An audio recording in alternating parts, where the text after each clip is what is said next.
ના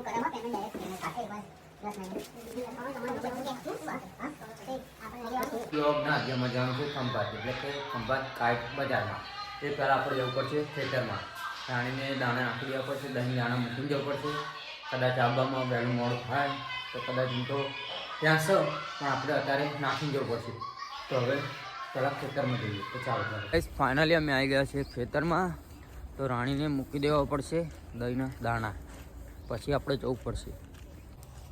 તો ગાઈસ રાણીને હવે દાણાનું મિક્સ કરી નાખ્યું છે, દાણા અને દહીં. સાહેબ નાખવાનું ચાલુ છે. આપણે રાણીને નાખી દીધું, પણ બાકી છે સીલું બાકી છે સાહેબ, સીલું બાકી છે. તો સીલું ઓલે મૂકી દઈશું. તો ગાઈસ સીલું મૂકી દેવું પડશે. સીલું આવી નથી હજુ ખંભાત પતંગની શોપિંગ માટે. તો ચાલો ત્યારે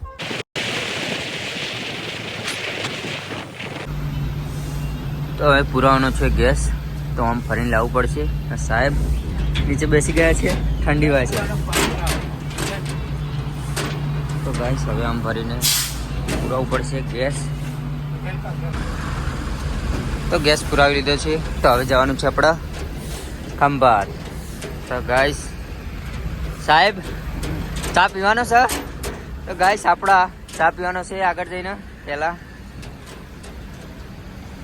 તો પીવાની છે ચા ને કરવાનો છે નાસ્તો. તો ગાઈસ જોઈ શકો છો આપણે તો જવાનું હા ખંભાત પતંગ લેવા, પતંગની શોપિંગ કરવા માટે. ગાઈસ તો હવે આવે છે નાસ્તો. તો આવી ગયા છે ગરમ મેથીના ગોટા અને બટાકાના ગોટા અને સાથે મરચા. તો હવે કરવાનું છે નાસ્તો. તો ચાલુ કરી દઈએ. ચાલો ત્યારે. તો હવે નાસ્તો થઈ ગયો છે. તો પાણીની બોટલ લઈ લીધી છે અંદર પીવા માટે. તો નાસ્તો બાસ્તો કરી લીધો.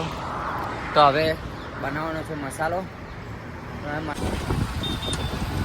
તો ગાઈસ અહીંયાથી આપણા ખંભાત 52 કિલોમીટર બતાવે છે. તમે જોઈ શકો છો.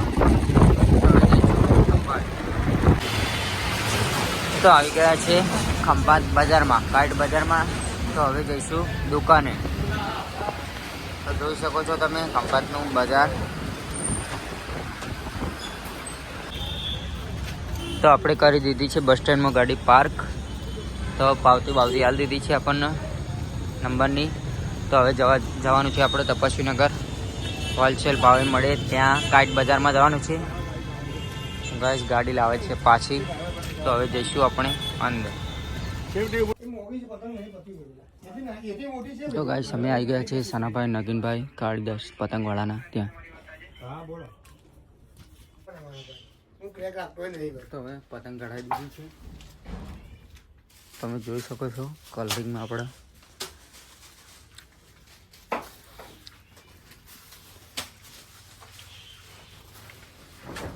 અલગ અલગ પતંગ કઢાવી નાખી છે.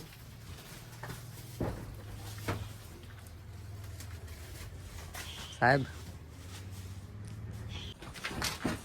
તો ગાઈસ તમે જોઈ શકો છો આ બાજુ પતંગ બનાવવાનું છે. તો ગાઈસ તમે જોઈ શકો છો આ પતંગ બનાવેલી છે.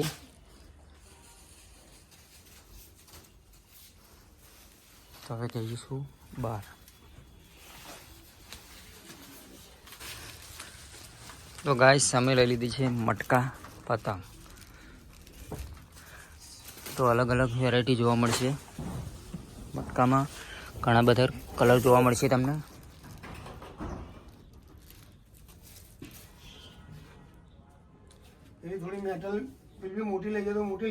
અલગ અલગ વેરાયટી જોવા મળશે ગાઈસ તમને.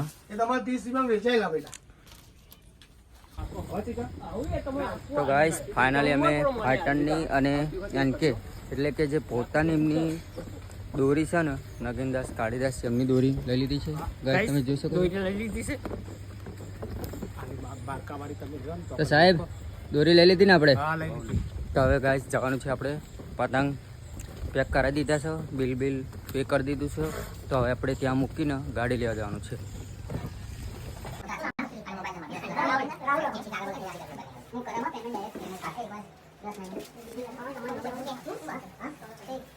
અમારે ત્યારે તમે ઓર્ડર લખાવો તો તમને આમાં કરતા પૈસા જરા ઓછા થાય અને તમને સારી પતંગ મળે.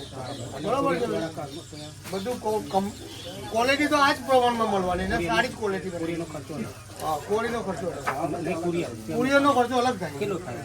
હવે તમે રહો છો ક્યાં? અમદાવાદ. 70 રૂપિયા પાર્સલનો ખર્ચો થાય છે. એક પાર્સલ 1000 પતંગનો 70 રૂપિયા પડશે. 1000 પતંગનો કુરિયર આવું થાય તમારે. બરાબર. ગાઈસ તમે જોઈ શકો છો 1000 પતંગમાં આવું કુરિયર થાય છે. તો ગાઈસ હવે આપણો જો પતંગ લેવા આવવું હોય તો બીજા મહિના કે ત્રીજા મહિનામાં આપણે એડવાન્સમાં બુકિંગ કરવું પડે છે. તમે જોઈ શકો છો.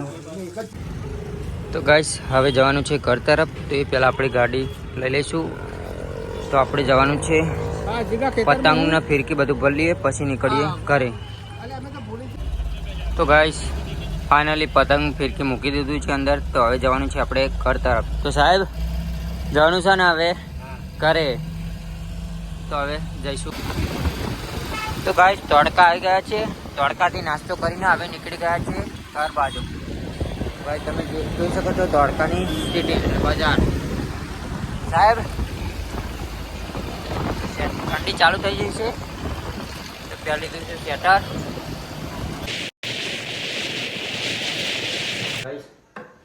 તો અમે ખંભાતથી આવી રહ્યા છીએ ઘરે. તો હવે સીધા મળીએ નેક્સ્ટ બ્લોગમાં.